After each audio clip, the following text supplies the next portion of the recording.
টুঙ্গিপাড়া উপজেলা বিএনপির বিভিন্ন ইউনিয়ন থেকে আগত সংগ্রামী ভাই ও বোনেরা এবং টুঙ্গিপাড়া পৌরসভার বিভিন্ন ওয়ার্ড থেকে আগত সংগ্রামী ভাই ও বোনেরা, উপস্থিত প্রিয় সাংবাদিক ভাই ও বোনেরা, সবাইকে জানাই আমি আমার ব্যক্তিগত পক্ষ থেকে এবং এদেশের তিনবারের সাবেক প্রধানমন্ত্রী দেশ নেত্রী বেগম খালেদা জিয়া এবং আগামী বাংলাদেশ বিএনপির ভারপ্রাপ্ত চেয়ারম্যান জনাব তারেক রহমানের পক্ষ থেকে সংগ্রামী শুভেচ্ছা এবং বিপ্লবী অভিনন্দন। প্রিয় বন্ধুরা আমার, আমি আজকে বক্তব্য বাড়াবো না। আমি গোপালগঞ্জের ছেলে হওয়ার পরও আমি কিন্তু আজকে আমার জীবনে প্রথম কোন রাজনৈতিক মঞ্চে এসে এই টুঙ্গিপাড়াতে এসেছি। এই টুঙ্গিপাড়াকে কিন্তু আমাদের পার্টি সবসময় মনে প্রাণে ধারণ করে। আমাদের প্রিয় নেতা, আমাদের আদর্শের জনক শহীদ রাষ্ট্রপতি জিয়াউর রহমান কিন্তু এই টুঙ্গিপাড়া কোটালীপাড়ার মানুষকে ধারণ করতেন, বিশ্বাস করতেন, আপন ভাবতেন।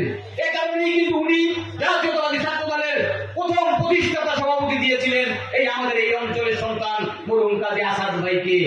বন্ধুরা আমার, আমাদের প্রিয় নেত্রী দেশ নেত্রী বেগম খালেদা জিয়া কিন্তু টুঙ্গিপাড়ার মানুষকে ভালোবাসেন। আমি ওনার সঙ্গে সর্বপ্রথম টুঙ্গিপাড়াতে এসেছিলাম 1992 সালে। উনি যখন এদেশের প্রথম নারী প্রধানমন্ত্রী হিসেবে আপনাদের প্রত্যক্ষ ভোটের মাধ্যমে এদেশের ক্ষমতায় গ্রহণ করেছিলেন। বন্ধুরা আমার, আজকে আপনাদের টুঙ্গিপাড়ার 10 শয্যা বিশিষ্ট যে হাসপাতাল, ওটা কিন্তু আমাদের প্রিয় নেত্রী দেশ নেত্রী বেগম খালেদা জিয়ার হাসপাতাল। কিন্তু এটা আমাদের প্রিয় নেতা জনাব তারেক রহমানও কিন্তু আপনাদের টুঙ্গিপাড়া কোটালীপাড়ার মানুষকে ভালোবাসেন। আপনাদেরকেও উনি তার আপনজন হিসেবে কিন্তু সবসময় গ্রহণ করেছেন। উনি যখন সুযোগ পেয়েছেন, যখনই গোপালগঞ্জে এসেছেন, উনি কিন্তু আপনাদের মাঝে ছুটে এসেছেন। বন্ধুরা আমার, তাই আমি আমার বক্তব্য বাড়াবো না। আমি শুধু আপনাদের উদ্দেশ্যে একটি কথা বলতে চাই। একজন নেত্রীকে আপনারা সারা জীবন এই টুঙ্গিপাড়া কোটালীপাড়ার মানুষ অনেক দিয়েছেন, কিন্তু আপনাদের বিপদে ফেলে ওই নেত্রী কিন্তু পালিয়ে গেছে। ওই নেত্রী কিন্তু তার পরিবারের লোকজন নিয়ে পালিয়ে গেছে। কোন নেতা কর্মীকে কিন্তু সাথে নেয় নাই, এই টুঙ্গিপাড়ার মানুষকে কিন্তু সাথে নেয় নাই। উনি কিন্তু ওনার পরিবারের একজন লোককে কিন্তু এদেশে রেখে যায় নাই। ওনার শেখ পরিবারের সকল লোক আজকে উনি নিশ্চিতভাবে তাদেরকে এদেশ থেকে পালিয়ে যাওয়ার সুখ করে দিয়ে উনি নিজেও পালিয়ে গেছেন। আমি আপনাদের কাছে আজকের এই মঞ্চ থেকে কথা দিতে চাই, দেশ নেত্রী বেগম খালেদা জিয়া আপনাদের উপরে আস্থা রেখেছেন।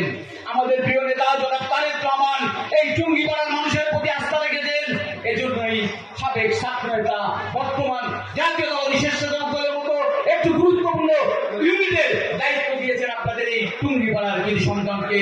বন্ধুরা আমার, আমি আজকে আপনাদের কথা দিয়ে যেতে চাই, ছোট বাধা বিপত্তি হলো এসএম জিলানী কখনোই আপনাদের থেকে পালিয়ে যাবে না, যাবে না, যাবে না। আমি এসএম জিলানী আপনাদের সাথে, আপনাদের সুখে দুঃখে, আপনাদের যে কোনো পরিস্থিতিতে আপনাদের পাশে